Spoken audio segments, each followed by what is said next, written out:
José Manuel Sierra Milagros de Fe, un canal dedicado a compartir los mensajes y enseñanzas inspiradoras del pastor José Manuel Sierra. Aquí encontrarás reflexiones profundas sobre la fe, la esperanza y el poder de los milagros en la vida de los creyentes. A través de estos mensajes, descubrirás cómo vivir una vida cristiana plena, fortalecida por la gracia de Dios y el poder del Espíritu Santo. El Evangelio de Juan es un libro único y profundamente especial, diferente a los otros evangelios. En este mensaje, quiero animarte a explorar sus páginas y descubrir las verdades transformadoras que contiene.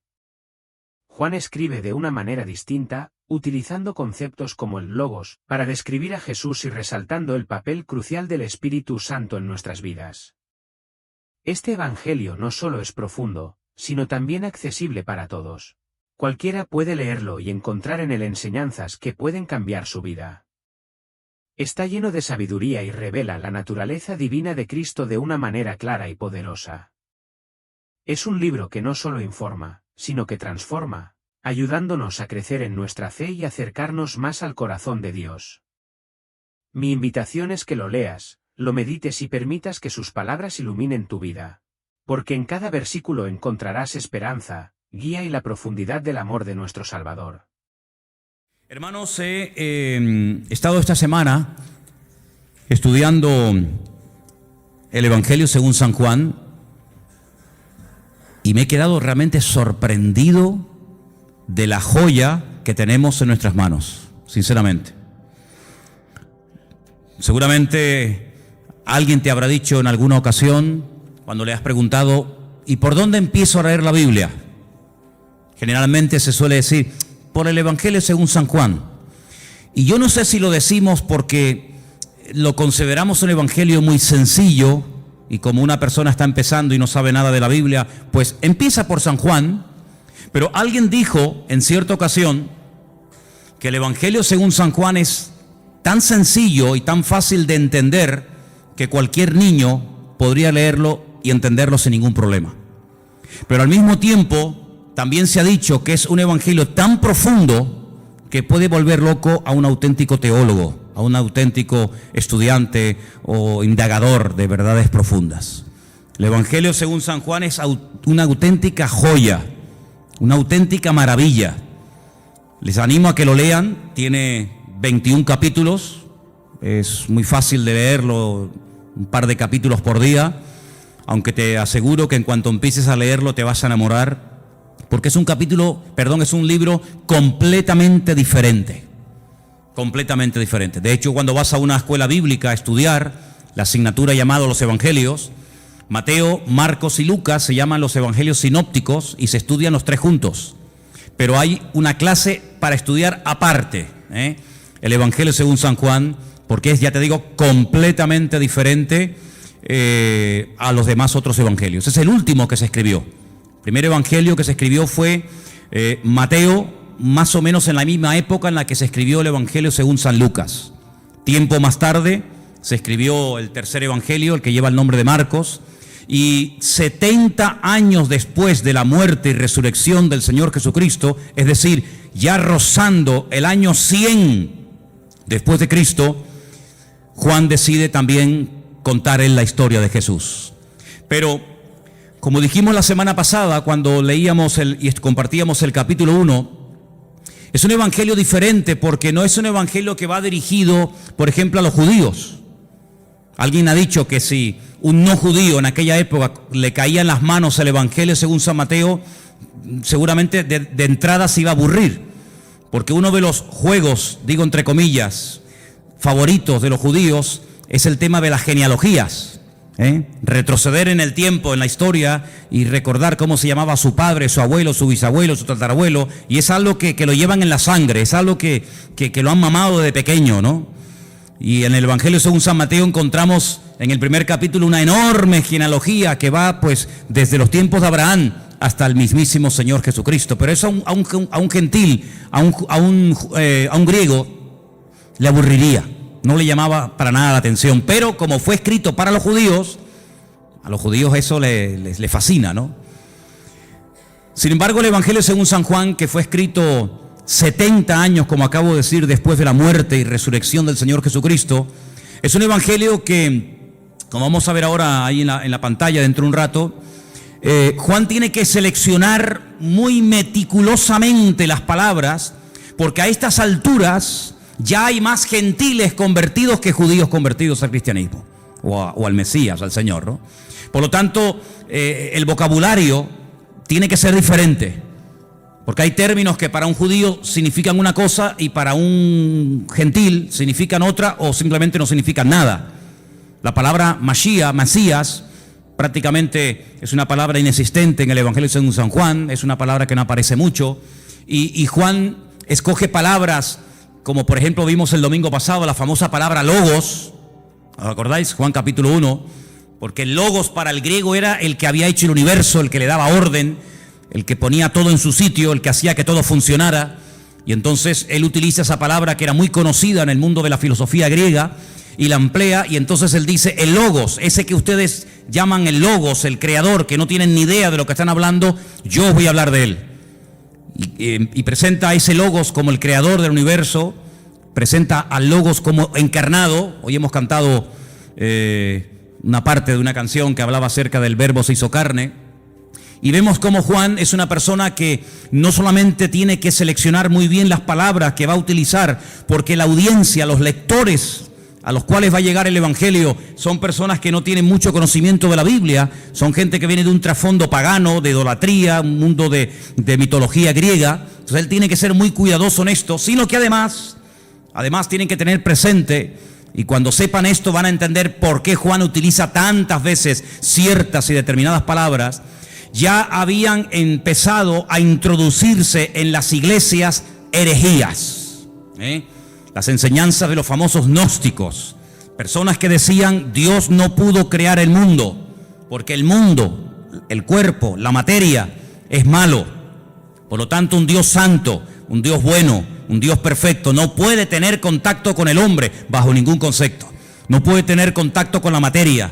Entonces ellos creían que había una serie de, así lo llamaban, emanaciones, ¿verdad? Y Jesucristo era una emanación de Dios que prácticamente no tenía nada que ver con Dios, y entonces él sí, como no era divino, como no era santo, como no era Dios, como no era creador, él sí podía tener contacto con el hombre, él sí podía tener contacto con la materia, porque al fin y al cabo él no era Dios.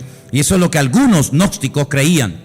Otros creían que este mundo, que ellos consideraban que era pecaminoso, malo, el cuerpo era la cárcel del alma, pues ellos decían que este mundo fue creado por los ángeles caídos. Los ángeles caídos fueron arrojados de la presencia del Señor, y como ellos eran tan malos, pero al mismo tiempo eran tan poderosos, pues ellos fueron los que crearon el mundo, los que crearon la materia, etcétera, etcétera. Sí, permítame la expresión, un cacao, un lío terrible que se estaba metiendo dentro de las congregaciones. Para colmo, había otra tendencia, otra herejía que se había metido con mucha fuerza en la iglesia, y era todo lo contrario. Era que Jesucristo era simplemente un hombre que había evolucionado con una serie de poderes que había ido adquiriendo con el paso del tiempo, pero no tenía nada que ver con la divinidad. Otros creían que Jesús era, como ellos llamaban literalmente, un espíritu descarnado. Un espíritu que cuando lo veías parecía un hombre, parecía un ser humano, pero en el fondo no era un ser humano. Realmente él no comía, no se cansaba, no tenía que dormir, no tenía ningún tipo de sufrimientos, porque era una especie de espíritu que cuando se manifestaba parecía un hombre, pero de hombre no tenía absolutamente nada. Fíjense, ante menudos follones y herejías se encontraba el apóstol Juan, y ahora tiene que presentar un evangelio convincente, claro y directo, y representar o presentar a Cristo de una forma correcta, de una forma adecuada, teniendo en cuenta la cantidad de herejías que ya se habían metido en la iglesia para este tiempo. Ahora, en este evangelio me ha llamado mucho la atención, vamos a poner la primera información en la pantalla.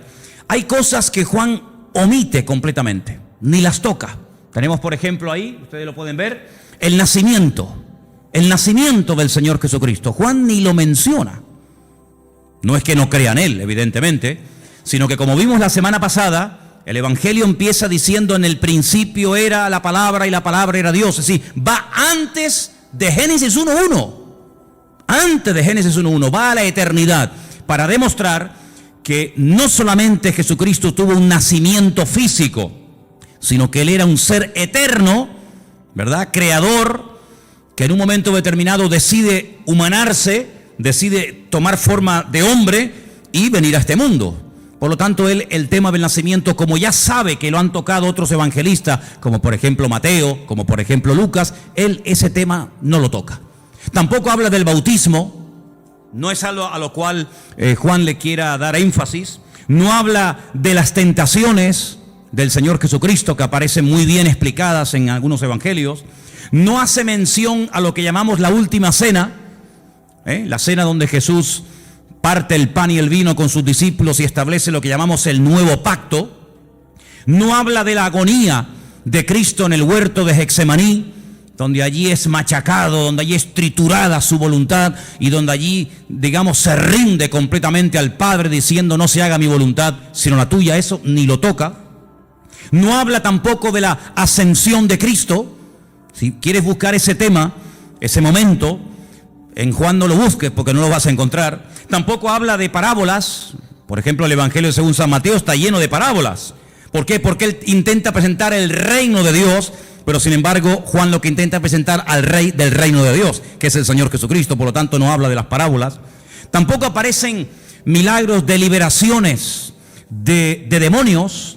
Incluso la palabra milagro, él la sustituye por una palabra que es la palabra moftim, en plural, que es la palabra señales. Y es la palabra que aparece, fijaros a dónde se remonta Juan. Juan era un hombre con un conocimiento de la palabra tremenda, tremenda. Él se remonta al llamamiento de Moisés, allí en Éxodo, capítulo 4, donde Moisés habla mal, Moisés dice: no me van a creer, no me van a oír. Y entonces el Señor dice: no, yo te estoy diciendo que te van a oír. Yo te estoy diciendo que te van a recibir, que tú vas a sacar a mi pueblo y lo vas a traer aquí, y tú estás diciendo que no. Es decir, ¿me estás llevando la contraria? Pues te voy a enseñar lo que le pasa a una persona cuando habla mal. Mete la mano en tu pecho. Metió la mano en el pecho y le dice: sácala ahora. Y cuando la sacó, estaba totalmente leprosa. Y se vuelve a meterla. Sácala, ya está limpia. Él se quedó, esa lección se le quedó grabada en su mente, y él se dio cuenta que su propia hermana, María, cuando habló mal de él, le pasó exactamente lo mismo que a él le pasó. Quedó leprosa durante un tiempo por dudar y por hablar mal de los hijos de Israel. ¿Qué te parece?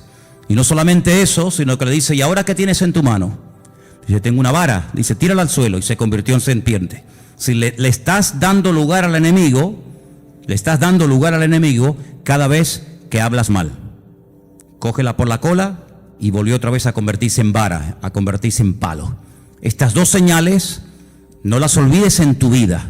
Cuando vayas a Egipto, muéstrales estas dos señales para que ellos aprendan a hablar y para que sepan lo que puede ocurrir cuando una persona utiliza mal el poder de la lengua y puede darle lugar al enemigo. Así que estas señales, esa palabra moftim, es la misma que utiliza Juan en su evangelio cuando dice que el Señor Jesucristo hizo muchas señales, las cuales no están escritas en este libro. Dejadme que os lea este versículo. Jesús hizo además muchas otras señales en presencia de sus discípulos, las cuales no están escritas en este libro. Él lo dice bien claro. Todo lo que Jesús hizo, todo lo que el Señor enseñó, todos los milagros de Cristo no están escritos en este libro. Pero estas se han escrito para que creáis que Jesús es el Cristo, el Mesías, el Hijo de Dios, y para que creyendo tengáis vida eterna. Así que él emplea la palabra señales, y ahora después hablaremos un poquito de eso. Así que estas cosas que les he mencionado no aparecen en el Evangelio según San Juan, pero mira tú por dónde. Si Juan no hubiera escrito su Evangelio, todas estas cosas que vamos a ver a continuación, la siguiente por favor, nunca sabríamos absolutamente nada de estas cosas que vamos a mencionar ahora, porque no las menciona ni Mateo, ni Marcos, ni Lucas. Si yo les preguntara a ustedes, sin leer el Evangelio según San Juan, cuál fue y dónde hizo el Señor Jesucristo su primer milagro, nunca lo sabríamos. Nunca sabríamos que el primer milagro de Cristo fue en Caná de Galilea, convirtiendo el agua en vino. Porque nadie lo menciona, pero Juan sí. Bendito sea el Señor, porque le reveló y le mostró a Juan dicho milagro, ¿sí o no? Menciona además algo muy interesante, la conversión o la conversación que tuvo en capítulo 2 con Nicodemo. Esa conversación no aparece por ninguna parte en los otros evangelios. Es una conversación interesantísima, allí en Juan capítulo 3. A Juan le gusta mucho las conversaciones de Cristo con otras personas. Por ejemplo, en el 2 está el milagro de las bodas de Caná, en el 3 está la conversación con Nicodemo, en el 4 ¿qué está? La conversación con la mujer samaritana. Si no hubiera sido por Juan, nunca hubiéramos sabido que Jesús se detuvo junto al pozo en Samaria y le habló a una mujer samaritana, y allí pues le dijo cosas tremendas, y allí él se reveló como quien verdaderamente él era, solamente en Juan. Si no se hubiera escrito el Evangelio según San Juan, nunca habríamos oído de que sanó a un paralítico en el capítulo 5 en el estanque de Betesda, que hacía 38 años que estaba esperando el movimiento del agua. Fíjate tú por dónde, hermano, me quedé sorprendido, y es así. Si no hubiera sido por Juan, nunca hubiéramos oído hablar de Lázaro. La resurrección de Lázaro, su amigo en Betania, solamente la encontramos en el capítulo 11 del Evangelio según San Juan. Nunca nos hubiéramos enterado de que el Señor Jesucristo se agachó para lavarle los pies a sus discípulos, porque eso no lo cuenta ningún otro evangelista más que solamente Juan.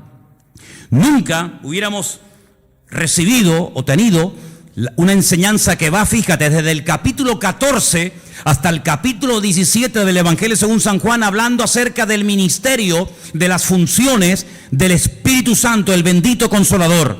Por ejemplo, él dijo: no os pongáis tristes, no os dejaré huérfanos, os conviene que yo me vaya, porque si yo no me fuese, el Consolador no vendría. Pero cuando Él venga, porque yo le voy a rogar al Padre que os envíe otro Consolador para que esté con vosotros para siempre, Él me glorificará a mí, Él os guiará a toda la verdad, Él os hará saber lo que ha de venir, Él tomará de lo mío y os lo hará saber a cada uno de vosotros. Él además convencerá al mundo de justicia, de pecado y de juicio. ¿Qué te parece? Una enseñanza profunda del Espíritu Santo solamente en San Juan.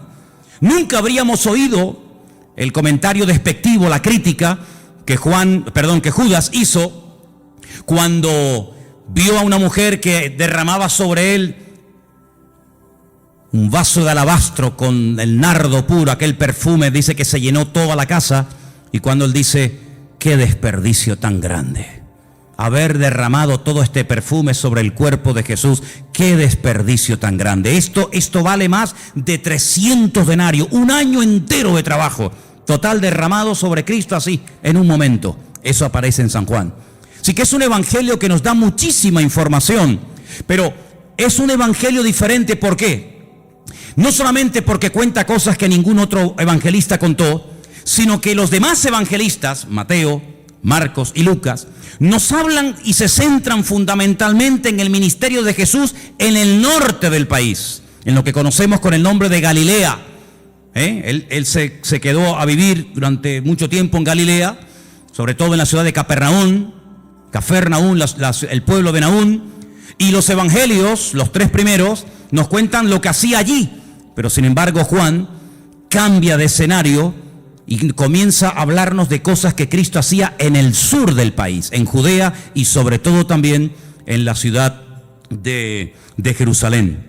Ahora, es interesante porque en el propósito del libro que hemos leído esta tarde, Juan reconoce que todo lo que el Señor Jesucristo hizo, nunca ningún autor, ni él mismo, podía haberlo escrito. Hay, por ejemplo, un versículo muy interesante en San Juan, os lo leo, capítulo 21, que dice: hay otras muchas cosas que Jesús hizo. Estamos en el 21-25. Las cuales, si se hubieran escrito una por una, pienso que ni aún en el mundo cabrían los libros que se habrían de escribir. Por lo tanto, el Evangelio según San Juan es un pequeño resumen No es una obra completa, una enciclopedia de la vida de Cristo, sino es simplemente un pequeño resumen donde él a propósito toma o escoge 7 señales y las va a presentar y nos va a presentar a Cristo de una forma muy completa. Pero una cosa que llama mucho en el Evangelio según San Juan es lo observador y la tremenda memoria que Juan tenía. Hay cosas que se pierden con el tiempo, no nos acordamos de lugares, de nombres, cosas que ocurrieron. Sin embargo, vais a ver que Juan, por ejemplo, yo he hecho una lista de cosas que cuenta Juan que demuestran que tenía una memoria tremenda, pero aparte de tener una memoria tremenda, era un hombre muy observador. Por ejemplo, él dice que cuando aquel niño dio aquellos panes y aquellos peces para dar de comer a aquella multitud, ¿os acordáis del milagro, sí o no? Él dice en su evangelio, y por cierto es el único que lo dice, que aquellos panes eran panes de cebada. Qué curioso, ¿no? Son panes de cebada. No son panes de trigo, no son panes de maíz, no son arepas, ¿no? Sino son panes de cebada. Qué curioso, ¿no? Después dice, por ejemplo, que cuando el Señor en una de las ocasiones calma la tempestad en el mar de Galilea, habían remado 5 kilómetros. Otros evangelistas dicen, después de haber remado un rato, Juan dice, no, un rato no, remamos 5 kilómetros. Qué curioso, ¿no? Después se da cuenta de que en el primer milagro en las bodas de Caná de Galilea, no solamente dice que Jesús dijo llenar las tinajas hasta arriba, sino dice que había 6 tinajas. No dice, bueno, había tinajas, sino las cuenta, porque si no las cuenta, ¿cómo lo sabe? 1, 2, 3, 4, 5, 6 tinajas había llenas de agua que después se convirtieron en vino. Es el único que menciona, fíjate qué detalle tan curioso, esto es una persona muy observadora, pero no solamente observadora, sino que además si no estás allí, tú no te enteras. Porque les quiero decir que el único que se la jugó y que fue valiente y que estuvo al pie de la cruz hasta que murió fue Juan. Y por eso él dice que hay un momento, mientras él está agonizando en la cruz, hay un momento en el que los soldados comienzan a decir, oye, la túnica que lleva puesta este hombre es buenísima. Es una pena romperla en pedazos y un trozo para ti y otro trozo para ti. ¿Por qué no nos rifamos y echamos suertes? Y dice la Biblia que echaron suertes y a uno le tocó y se la llevó. Eso solamente lo cuenta Juan, que se rifaron la ropa del Señor. Después dice que cuando se llevan a ungir a Cristo al sepulcro, algunos dicen que lo envolvieron en una sábana y ya está. Juan dice, no, lo envolvieron en una sábana y le pusieron mirra, le pusieron aloe, y había 100 libras entre mirra y aloe para envolver, para ungir el cuerpo del Señor. Es el único que dice que Nicodemo se llevó el cuerpo de Cristo para ungirlo. Es el único que dice que aquella mujer que derramó el vaso de alabastro, el vaso de nardo puro sobre el cuerpo de Jesús, dice que no solamente lo derramó, sino que toda la casa olió al perfume que olía el Señor Jesucristo. Otro detalle muy interesante. Después, por ejemplo, una de las cosas muy interesantes es que él dice que el templo de Jerusalén se tardó 46 años en ser restaurado y decorado por el rey Herodes, el único que lo dice.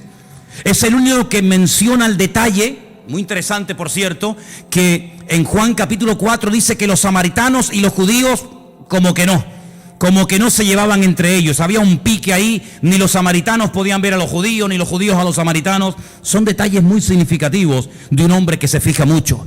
Luego, algo que me ha llamado mucho la atención del Evangelio según San Juan, es que es un hombre que menciona lugares de Jerusalén porque se ve que conoce y se sabe muy bien mover en la ciudad de Jerusalén. Por ejemplo, menciona la puerta de las ovejas, capítulo 5, verso 2. Menciona el estanque de Betesda, capítulo 5. Menciona el otro estanque que hay en la otra punta de la ciudad, el estanque de Siloé, capítulo 9. Menciona una puerta que se llama el pórtico de Salomón, donde años más tarde o tiempo más tarde iría con Pedro, y allí orarían, ¿se acuerdan? Por el paralítico que estaba allí en la puerta del templo. Es el único que menciona el torrente de Cedrón, ese barranco que divide la ciudad del Monte de los Olivos. Él dice que el Calvario, aquel monte, tenía forma de calavera, lo registra también en su libro. Es un hombre, ya digo, tremendamente observador, una persona que conoce la ciudad de Jerusalén y se mueve por ella, diríamos, como pez en el agua. Ahora, en cuanto al tema de las herejías, Juan quería dar una imagen, una visión completa del Señor Jesucristo. Porque en aquellos tiempos estaban, como dije al principio, los que creían que Él no era un hombre, sino una especie de espíritu que se aparecía en forma humana. Y estaban aquellos que decían que era tan divino, que no era un hombre. Claro, ¿cómo casar, cómo unir estas dos herejías? Hermanos, a lo largo de la historia, la iglesia, el pueblo de Dios, ha tenido que enfrentarse con un montón de problemas, de todo tipo. Pero algo que el enemigo ha utilizado y seguirá utilizando hasta el final de los tiempos contra nosotros, contra el pueblo de Dios, es tratar de meter sutilmente en las congregaciones lo que llamamos o conocemos con el nombre de herejías. ¿Qué es una herejía? Bueno, vamos a definirlo de la siguiente manera.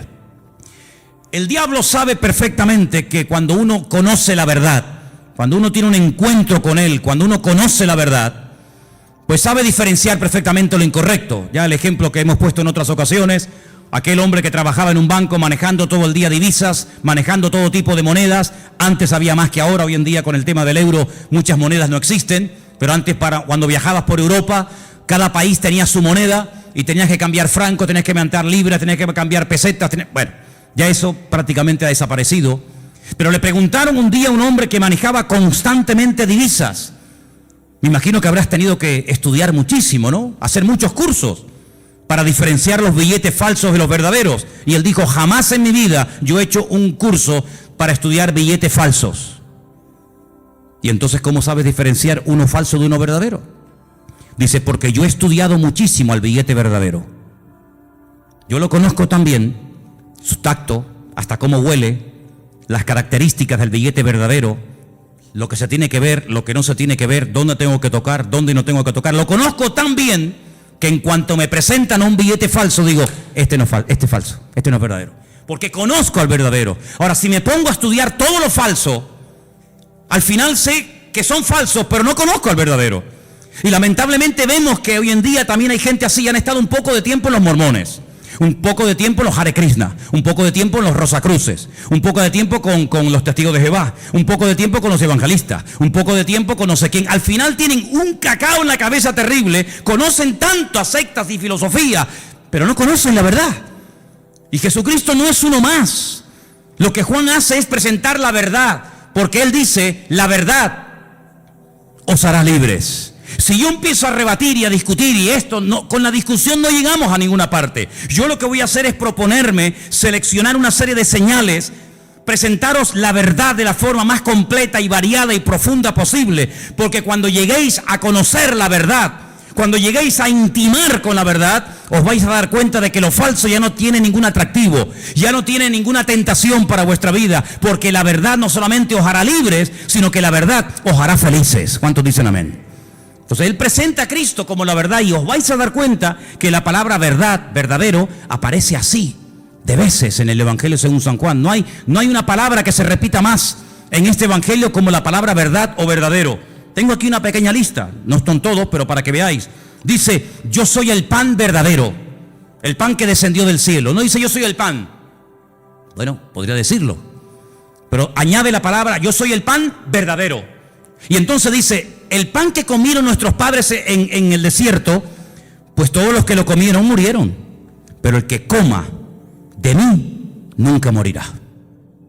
Después dice, yo soy la vid, pero no dice solamente yo soy la vid, sino dice yo soy la vid verdadera.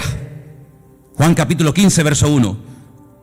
Juan 8:16 dice yo soy el juez, pero el juez verdadero, el juez que imparte verdaderamente justicia. Y os vais a dar cuenta de que aparece la palabra verdad por todo el Evangelio. Encontramos, por ejemplo, en Juan 14:6, un versículo que todos conocéis de memoria, ¿sí o no? Sí. A ver, ¿qué dice Juan 14:6? No, ese es 3:16, ese es el 3:16, el 14:6. 14:6. Yo soy el camino, yo soy la verdad y yo soy la vida. Otra vez la palabra verdad, continuamente la verdad, la verdad, la verdad, la verdad. Qué curioso que un día Pilato se le quedó mirando y le dijo, ¿y qué es la verdad? ¿Qué es la verdad? La verdad no es la iglesia evangélica. ¿Sabías eso, no? La verdad no es una secta, una religión. La verdad se llama Jesucristo. La verdad se llama Jesucristo. Y teniendo al Señor, podemos discernir entre la verdad y la mentira. Hay algunas congregaciones donde tal vez enseñan cosas que no son 100% verdad. Por eso el Señor quiere que escudriñemos la verdad, que leamos la Biblia, para que sepamos discernir y sepamos separar lo falso de lo verdadero. El apóstol Pablo le decía a Timoteo: quiero que sepas esto y lo tengas bien presente en tu vida, que dice el Espíritu de Dios que en los últimos tiempos, y lo dice claramente el Espíritu Santo, se meterán dentro de las congregaciones herejías, falsas doctrinas, doctrinas de demonios, que parecerán muy bonitas y muy atractivas. Pero para eso tenemos la palabra, para comprobar en todo momento si lo que en mi iglesia se está predicando es la verdad. Y el día que aquí no se predique la verdad, levántese y váyase. No se quede por amor a mí, no se quede por amor a los niños, no se quede por cariño a la hermana o al hermano tal. No, aquí no estamos para vernos las caras, aquí estamos para crecer y conocer y profundizar en la verdad, porque la verdad es la que nos hace libres.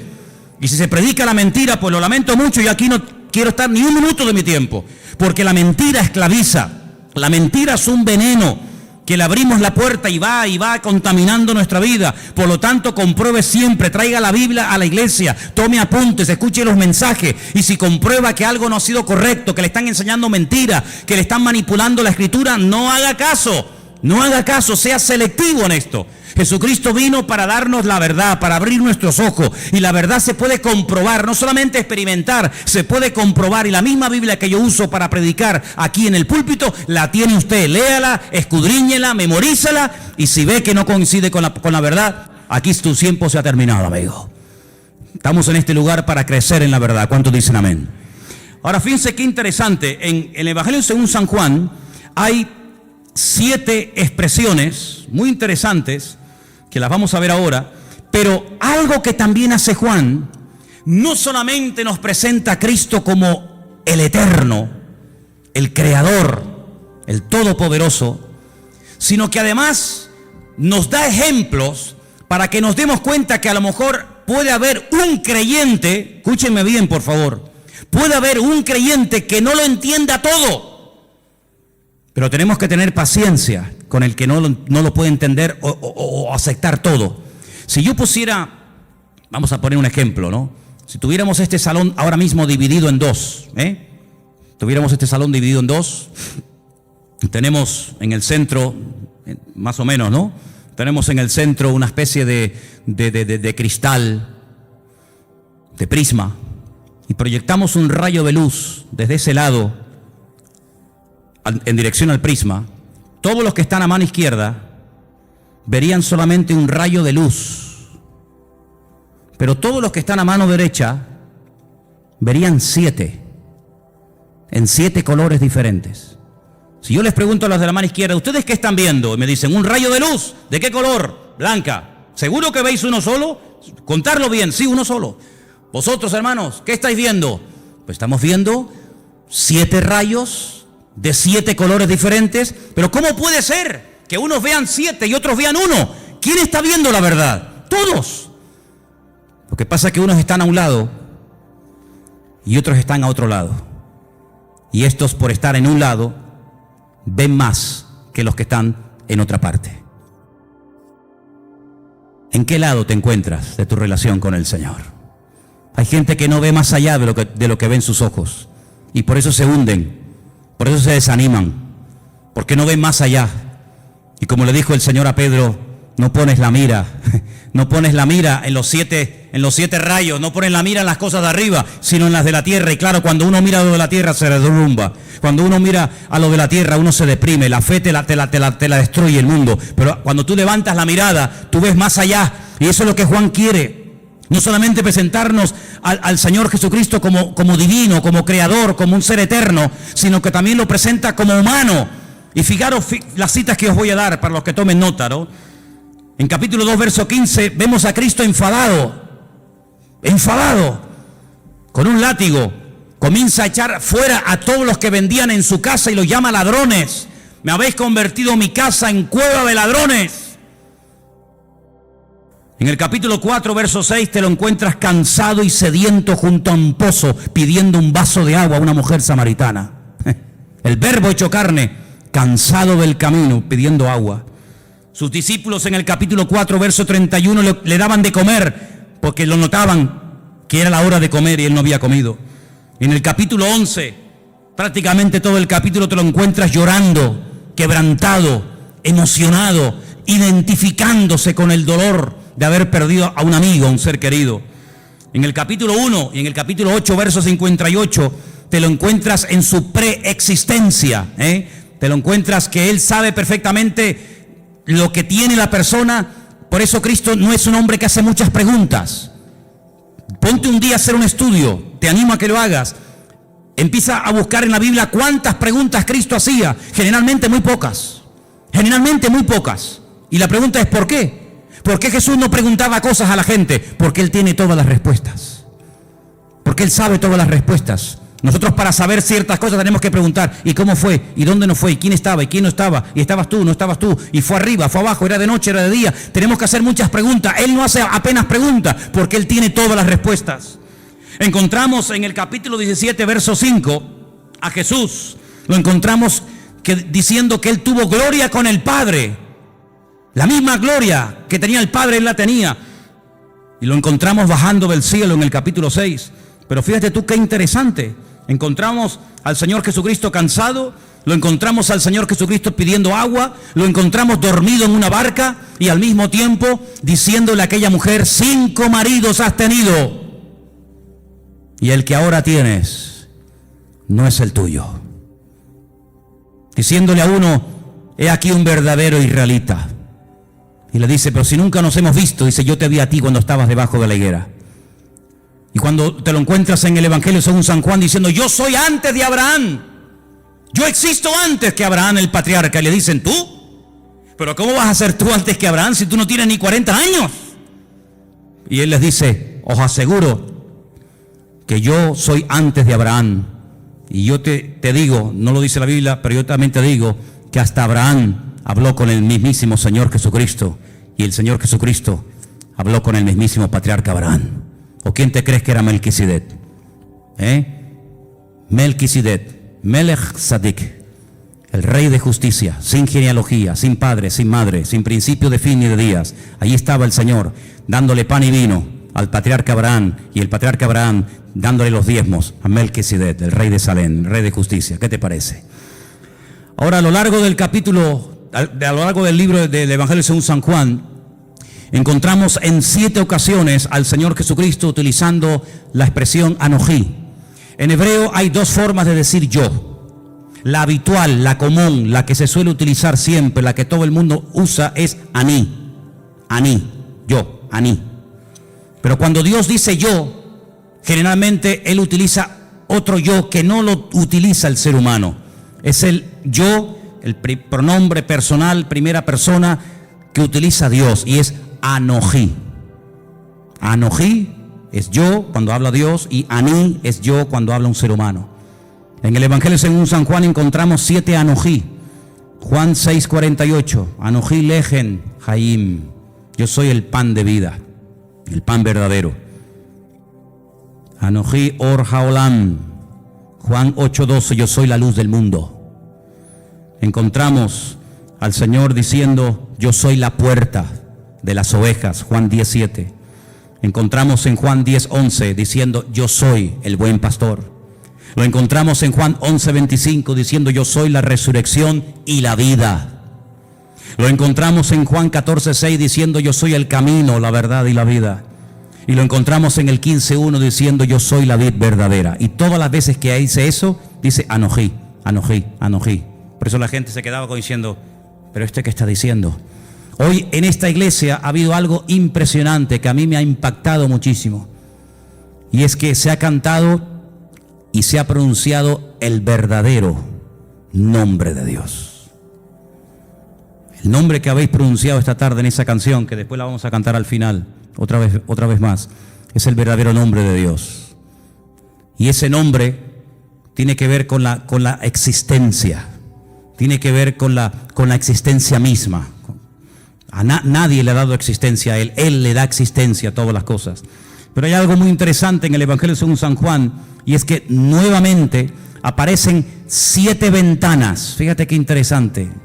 Se llaman señales. Yo llamo a 7 ventanas a través de las cuales puedes ver más allá.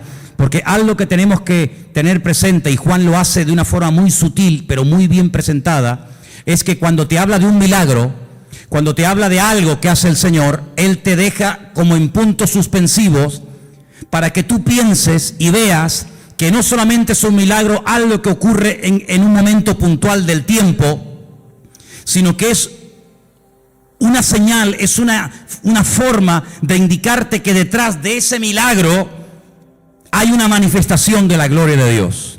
De hecho, hay momentos en los que el Señor Jesucristo dice que los milagros que hacía no los hacía tanto por la compasión o porque le daba pena al pobrecito paralítico o el pobrecito ciego, sino que la palabra que se emplea en el Evangelio según San Juan detrás de cada señal o milagro es: esto fue hecho, esto se realizó para la gloria de Dios.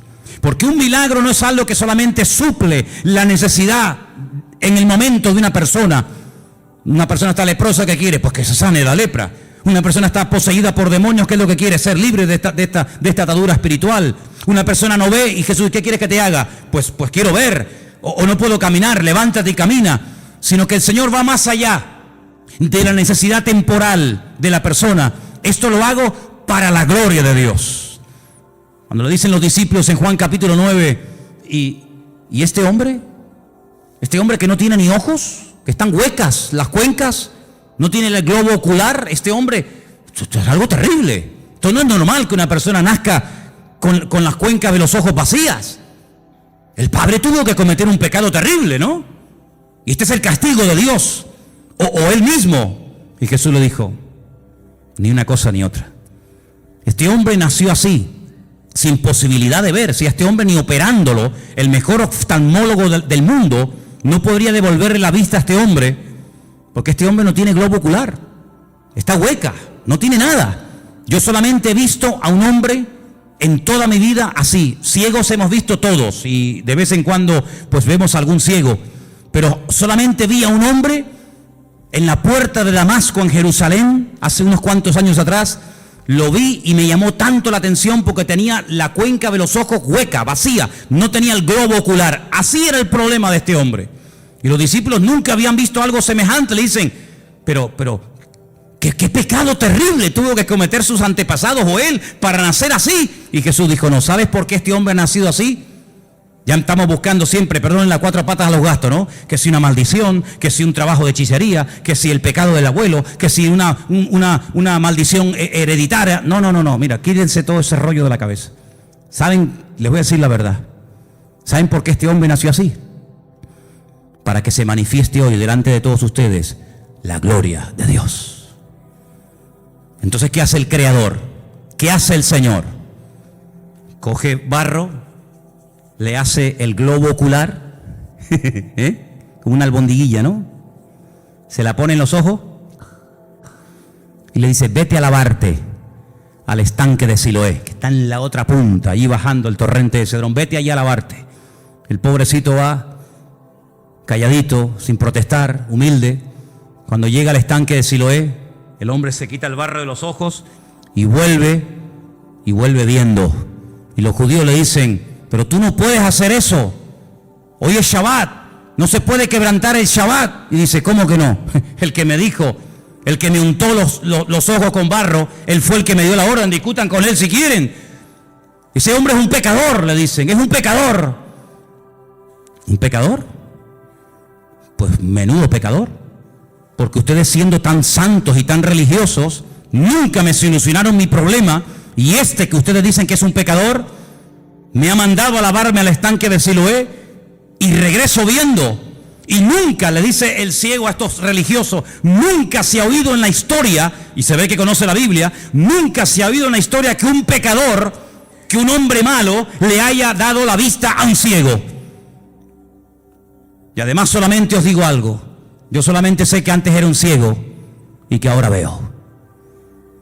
Y llaman a los padres y entrevistan a los padres, le dicen: ¿este es vuestro hijo? Dice, sí. Dice, ¿cómo recobró la vista? Y los padres dicen, no sé, pregúntenle a él. Él tiene edad suficiente, tiene 40 años, pregúntenle a él. Y ahí empieza un tira y una floja, que si sí, que si no, que si se puede, que si no se puede. Hermano, el cumplimiento de un mandamiento no evita o no nos impide que cumplamos otros.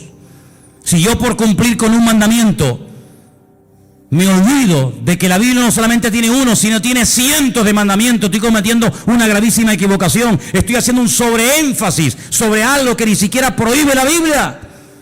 Y este hombre al final, con un humor tremendo, le dice, ¿será que me estáis preguntando tantas cosas porque también ustedes se quieren convertir en discípulos de él? Y le dicen, nosotros no tenemos necesidad de convertirnos ni ser discípulos de nadie. Y lo echaron de la sinagoga, dice la Biblia. Lo echaron. Claro, cada vez que lo veían en el culto, amigo, era un testimonio. Y Jesús se lo encuentra al día siguiente, le dice, ¿qué te pasó? Y le dice que me echaron de la sinagoga, no me dejan congregarme, se enfadaron contigo. Y le dice Jesús, ¿tú crees en el Hijo del Hombre? ¿Tú crees en el Mesías? Dice, ¿y quién es ese? Dice, yo, el que estoy hablando contigo. Dice, claro, Señor, ¿cómo no voy a creer en ti? Increíble, ¿eh? Todo esto lo cuenta San Juan. Si no fuera por este hombre, si no fuera por este evangelio, nos hubiéramos perdido cosas tremendas. Pero sobre todo algo que me llama la atención, que yo creo que Juan lo hizo a propósito. Lo dejó para el final, y quiero que lo leamos en esta tarde. Es el capítulo 21, donde se produce algo que ni Mateo, ni Marcos, ni Lucas jamás contaron. Yo no sé si les dio vergüenza o por respeto, no lo sé, pero nunca fueron capaces de tocar este tema. Pero otra vez encontramos una característica típica del Evangelio según San Juan, y son las conversaciones que tiene con distintas personas. Lo vimos hablando con la samaritana, lo vimos hablando con Nicodemo, y ahora vamos a ver a Jesús en el capítulo 21, casi al final del libro, hablando con un discípulo. Capítulo 21, Jesús se aparece a sus discípulos. Qué interesante. Después de esto, Jesús se manifestó otra vez a sus discípulos junto al mar de Tiberias, y se manifestó de esta manera. Qué interesante, ¿no? Estaban juntos, cuenten, Simón Pedro, Tomás el Dídimo. ¿Qué significa el Dídimo? ¿O el Dídimo? ¿Qué significa? Significa el gemelo. Tomás era hermano gemelo de otro. Natanael, el que era de Caná de Galilea. Los hijos de Zebedeo, hijos, hablan plural. ¿Quiénes eran? Juan y Santiago. Y otros dos de sus discípulos. Simón Pedro les dijo, voy a pescar. Ellos le dijeron, vamos también nosotros contigo. Fueron y entraron en una barca, y aquella noche no pescaron nada. Nada. Toda la noche, para arriba, para abajo, echa la red aquí, echa la red, nada. Cuando ya iba amaneciendo, fíjate tú, amaneciendo ya, se presentó Jesús en la playa, mas los discípulos no sabían que era Jesús. Estaban cansados, estaban reventados, toda la noche pescando. Además, cuando tú estás pescando, los que habéis ido alguna vez a pescar, cuando uno está pescando, las horas se te pasan volando, disfrutas que no veas. Pero cuando estás hecha y no pican, es aburridísimo, estás hasta de mal humor. Les dijo Jesús, hijitos, ¿tenéis algo de comer? Ellos le respondieron, no, no tenían ni para comer. Increíble. Jesús les dijo, echad la red a la derecha de la barca y hallaréis. Entonces la echaron, y ya no la podían sacar por la gran cantidad de peces. Qué milagro, Así, en segundos, lo que no hicieron en toda la noche. Verso 7. Entonces aquel discípulo a quien Jesús amaba, le dijo a Pedro, es el Señor. Es el Señor. Esto solamente pasa por la mano de Dios. Es el Señor. Simón Pedro, cuando oyó que era el Señor, se ciñó la ropa, porque se había despojado de ella, se echó al mar y se echó a nadar hasta la orilla. Y otros de sus discípulos vinieron con la barca arrastrando la red de peces, pues no distaban de tierra sino como unos 200 codos. Y al descender a tierra vieron brasas puestas y un pez encima de ellas y pan. ¿Se han preguntado alguna vez, ¿y de dónde sacó el Señor este pez? No tenía red, no tenía caña. El Señor no necesita nada de esto. Seguramente le habrá dicho a uno, para el fuego. Y hace, no hay problema. Jesús le dijo, traed de los peces que acabáis de pescar. Y fíjate qué curioso, otra vez lo que dije al principio, qué observador es este hombre.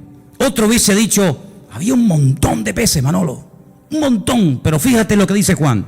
Subió Simón Pedro y sacó la red a tierra llena de grandes peces, y podía haber puesto el punto y ya está. Pero Juan dice, no, la red estaba llena, y Juan los tuvo que contar, hermanos. Tuvo que fijarse, porque si no, o esto es una mentira, o de dónde sacó este dato. Es que él estaba allí, y él dice, la red estaba llena, pero había 153, y aún siendo tantos, la red no se rompió. Recuerda que el versículo 11 dice, grandes peces, 153. ¿Y por qué no fueron 205, 89, 34? ¿Por qué 153? ¿Y por qué lo dice? ¿Será que esto es una forma de rellenar un texto? Siempre hemos dicho y hemos enseñado que en la Biblia no sobra nada. Amén, hermanos. Todo tiene una razón, todo tiene una explicación. El idioma hebreo es alfanumérico.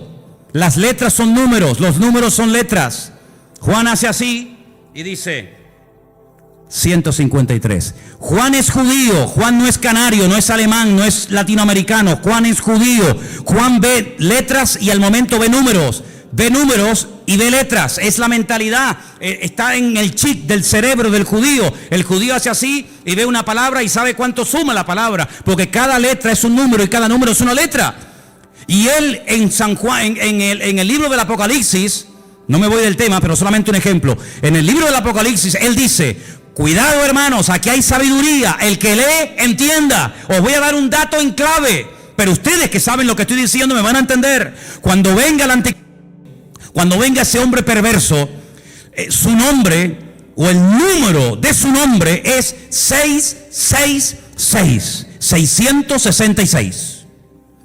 Claro, hay muchos nombres que coinciden. Por ejemplo, otro día cuando les comentaba el tema, cuando decide Shechem ben Hamor, Siquén hijo de Amor, suma 666, curiosamente. Pero Juan es un hombre, como buen judío, que conoce el tema de las letras y de los números. Y él te está dando el valor numérico del nombre de ese político de los últimos tiempos. Pero ahora, volviendo a Juan 21, te dice 153. Y al momento él sabe lo que significa 153. Claro, el que no sabe esto, vos dices, bueno, pues 153, no, espérate. Anoji Elohim. Si pusiéramos aquí en una pizarra la palabra Anoji Elohim, yo soy Dios, suma 153. Es decir, esta es la firma, amigo. Cuando ves un cuadro, dices, qué hermoso, a ver. Picasso. ¿Quién hizo este cuadro? Goya. ¿Quién produjo este milagro? Así, en segundos, lo que no pudimos hacer en toda la noche. 153. ¿Quién hizo esto? Anoji Elohim. Yo soy Dios, yo soy el Todopoderoso. ¿Cuántos dicen amén? Entonces le pone el cuerpo, mi madre, ay Señor. Les dijo, venid, coman. Ya saben quién ha hecho esto. Ani Elohim. Le dice a sus discípulos, o sus discípulos no se atrevían a preguntarle, ¿y tú quién eres? ¿Tú quién eres? ¿Se acuerdan que una vez en la barca, cuando calmó el viento y la tempestad, se empezaron a preguntar unos a otros y dice, ¿quién es este? ¿Quién es? Porque habla muy bien, ora de maravilla, sana enfermos, pero ya calmar un mar en tempestad, eso es algo que nos vuelve locos. ¿Quién es este? Y ahora dicen, ¿quién es? Pero no se atrevían, porque sabían que era el Señor. Vino pues Jesús, tomó el pan, lo dio, asimismo el pescado. Esta era la tercera vez que Jesús se manifestaba a sus discípulos, después de haber resucitado de los muertos. Ahora ya están a gusto, ya están las barrigas llenas, ya han comido. Y ahora Jesús le dice a Pedro, Pedro, ven un momento, ven. ¿Cuántos había? Por eso le dije, cuenten cuántos discípulos hay. Había un montón, había un montón. Pero ahora solamente le dice a Pedro, a Simón Pedro, Simón, ven. Simón es shishon, viene del verbo lishtot, que significa escuchar. Shema, Simón, ven, escúchame un momento. Escuchar es obedecer, escuchar es interiorizar. Shishon, ven para acá. Simón, hijo de ¿quién? De Jonás. Es una contradicción. Tienes un nombre, Pedro, tienes un nombre que es una guerra, llevas una guerra. Shishon, el que escucha a Dios. Y Jonás, el profeta rebelde. ¿Cómo puede ser que por un lado oiga y por otro lado seas un rebelde? Ven acá, Pedro, esto no puede ser así. Hay un divorcio, hay una falta de equilibrio en tu vida. Y le dice: Simón, hijo de Jonás, ¿tú me amas más que estos? Y le dice: sí, Señor, sí. ¿Tú sabes que te amo? Y le dice: apacienta mis corderos. Ahora, el Evangelio según San Juan nos llegó a nosotros escrito en griego. En el griego hay 3 palabras para definir la palabra amor: ágape, eros y fileo. En el texto griego se aprecia lo que en español, no sé en alemán, pero en español no se aprecia. En español es: me amas y me amas. Y la respuesta es: tú sabes que te amo, tú sabes que te amo, tú sabes que te amo. No notas ahí un juego de palabras, pero aquí hay mucho más que eso. Jesús le dice: Simón Pedro, ¿tú me agapeas? Y Simón Pedro le responde: sí, Señor, yo te fileo.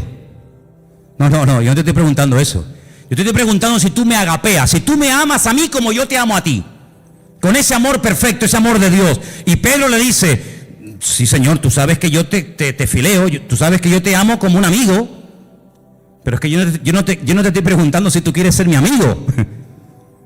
Yo no te estoy preguntando si yo te caigo bien. Yo te estoy preguntando si tú darías la vida por mí, porque tú sabes que el amor que yo tengo por ti es que de tal manera amé al mundo que di mi vida por el mundo. Entonces yo te estoy preguntando si tú me amas a mí como yo te he demostrado amarte a ti. Y Pedro le dice: Señor, tú sabes que yo ahí no llego, tú sabes que yo te fileo, pero yo no te agapeo. Y entonces al final, cuando el Señor ya se lo pregunta 3 veces, y Pedro capta la idea, y Pedro se da cuenta por dónde van los tiros, le dice, versículo 17, Pedro se entristeció. ¿Por qué? Porque Pedro reconoció que no podía llegar al nivel que el Señor le está pidiendo. Entonces, ¿qué le confiesa? Tú lo sabes todo. Tú sabes que yo soy un petardo como persona. Yo he fallado, he metido la pata. Menosprecié a todos estos. Dije que no te iban a traicionar, que no te iban a vender, que te iban todos a abandonar, pero yo no. Y al final resulta que que no abre la boca, pero que estuvo allí al pie de la cruz, es el que estuvo, y resulta que yo te estaba negando delante de los romanos. Tú lo sabes todo, tú sabes que yo no doy la talla. Tú sabes que te negué, tú sabes que no estuve contigo como tenía que estar. Pero tú lo sabes todo. Y el Señor, que mira el corazón, y no mira solamente el fallo o el tropiezo accidental, sino mira el corazón, la nobleza de esa persona, le dice: apacienta mis ovejas. Porque de cierto te digo, cuando eras más joven te ceñías, ibas a donde querías, mas cuando ya seas viejo extenderás tus manos, te ceñirá otro y te llevará a donde tú no quieras. Y esto dijo, dando a entender con qué muerte había de glorificar a Dios. Y dicho esto añadió: sígueme. Vemos en el Evangelio según San Juan, ¿te imaginas que hubiera terminado en el capítulo 20? ¿Te imaginas que hubiera terminado en el capítulo 21, verso 14? Que el Evangelio terminara así. Lee el 14. Esta era la 3ª vez que Jesús se manifestaba a sus discípulos y después de haber resucitado de los muertos. Amén. Cerramos el Evangelio y todos estaríamos tan contentos, ¿sí o no?, de tener un Evangelio maravilloso. Pero gloria a Dios por el capítulo 21. Porque el capítulo 21 nos muestra que el Señor Jesucristo se va a Galilea, va a buscar, claro, pero es que el Padre también buscó al hombre que le falló. Adán, ¿por qué te escondes? ¿Dónde estás? Y ahora el Hijo, buscando a Pedro, llamándolo, como llamaba el Señor, el Padre, el Creador, el universo, llamaba al primer hombre. Ahora es el Hijo, ¿verdad?, buscando a Pedro para restaurarlo, para darle otra oportunidad, para ponerlo otra vez en primera línea, para decirle: apacienta mis corderos. Y además te voy a dar un premio increíble, Pedro. Te voy a dar la mejor jubilación que se le puede dar a un predicador en toda la historia. Y el premio es que te voy a dejar morir como yo morí. Menudo premio, ¿no? Te voy a dar el privilegio de morir crucificado como yo. Y así me vas a glorificar a mí. ¿No dice que me amas? Pues si me amas hay que demostrarlo, amigo. Y así murió Pedro. Así murió Pedro. Pero antes fue restaurado. Y antes fue un hombre que se volvió a acercar al Señor. Entonces el Evangelio según San Juan, vemos a Cristo como el Creador, como el Verbo hecho carne, divino, total y absoluto, sin ningún tipo de limitaciones, ninguna. Pero al mismo tiempo lo vemos compasivo, lo vemos extendiendo la mano al necesitado, lo vemos identificándose y acercándose con gente que en aquellos tiempos nadie jamás se acercaría a una persona. Cuando los discípulos lo ven hablando con una mujer, dice: no puede un hombre y más un judío hablar en público con una samaritana. Pero el Señor está allí. Entonces, amados hermanos, encontramos en el Evangelio según San Juan el amor de Dios manifestado. Y si esto fuera poco, cuando Juan hace así, te dice: ahora te voy a decir cómo es el Señor. Juan capítulo 2, convierte el agua en vino, en buen vino, el Señor de la calidad. Juan capítulo 4, lo vemos al Señor sanando: vete a tu casa, tu criado está sanado, el Señor del espacio. Lo vemos en el capítulo 5, ¿cuánto tiempo llevas ahí? 38 años, levántate y anda, el Señor del tiempo. Juan capítulo 6, multiplicando los panes y los peces, lo poco hace mucho, el Señor de la cantidad. En el 2 era la calidad, en el 6 es la calidad. En el 6 lo vemos al Señor calmando la tempestad, el Señor por encima de la creación. La creación no lo domina, la creación se somete al Creador, a Él, al Eterno. En el capítulo 9, ¿quién pecó, este o su padre? La mala suerte, la desdicha. No, este milagro es para la gloria del Señor. Capítulo 9, el Señor de la gloria. Y el examen final, capítulo 11, déjalo como está, ya huele. 4 días lleva ahí dentro, no mueva, deja las cosas como están. El Señor dice: ¿no te he dicho que si crees verás la gloria de Dios? Capítulo 11, yo soy la resurrección y la vida, y ahora lo voy a demostrar. Lázaro, sal fuera. Y Lázaro salió fuera porque es el autor de la vida. Y con estas 7 señales, son 7 ventanas a través de las cuales puede ver lo grande que es nuestro Dios. ¿Necesitas algo? Seguro que en una de estas señales te sientes identificado.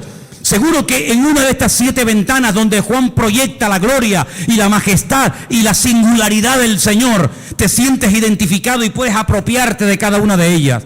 Porque el Señor Jesucristo no termina en el Evangelio según San Juan crucificado, agonizando dentro de una tumba, comido por bichos, por gusanos. No, en el Evangelio según San Juan el Señor Jesucristo termina vivo, resucitado de entre los muertos. Y por eso dice en uno de los Evangelios: no busquéis entre los muertos al que vive, porque Él ha resucitado. ¿No es una maravilla el Evangelio según San Juan? ¿Sí o no? Dar un aplauso al Señor en esta tarde y léelo durante toda la semana. Gózate, aleluya. Disfruta de este Evangelio. Es una maravilla tenerlo en nuestras manos. Cierra tus ojos, por favor. Cierra tus ojos ahí donde estás. Bendito sea el nombre del Señor. Qué regalo tan maravilloso el Señor nos hizo. Qué regalo tan extraordinario. Bendito sea Dios. Muchas cosas hizo el Señor, sí. Juan lo dice. Pero si crees en estas que te acabo de contar, tendrás vida eterna en su nombre. Y en esta tarde, Señor, te damos gracias porque hemos conocido la verdad y la verdad nos ha hecho libres. Aleluya. Gracias, Señor. Gracias. La verdad no se puede comprar con dinero. No nacemos conociendo la verdad.